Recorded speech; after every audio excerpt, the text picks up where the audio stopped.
Hey, what's up guys? It's SC Factory, working on something a little bit different. It's a shitty Nissan. So we're actually installing a Freddy intake, and I wanted to kind of warn you guys about a couple things and look at some odds and ends on this. This is the eBay one.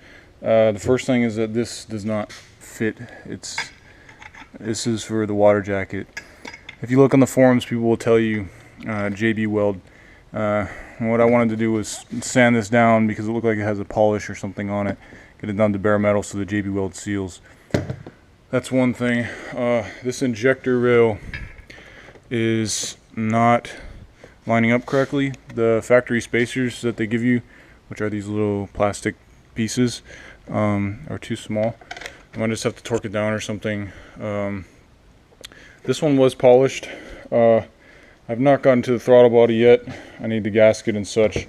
But what I really wanted to show was the removal of the intake manifold. I see my flashlight here. I'm not sure if you guys can see this, but this was actually not as fun as I wanted it to be. I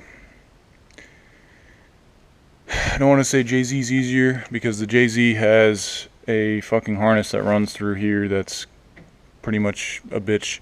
But what we have here is coolant lines. There's a whole mess of coolant lines for the starter, cold start valve. I don't know what the fuck that is, but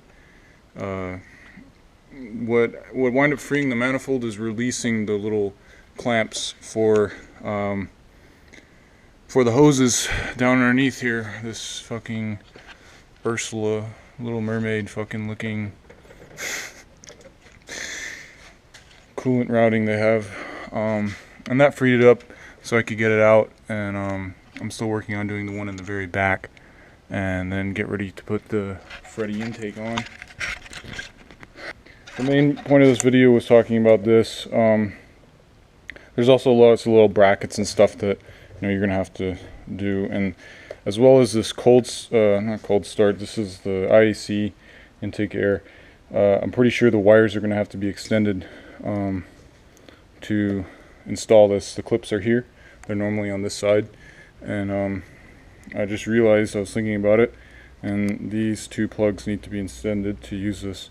I don't have any gaskets but the intake manifold gasket, and I'm probably gonna use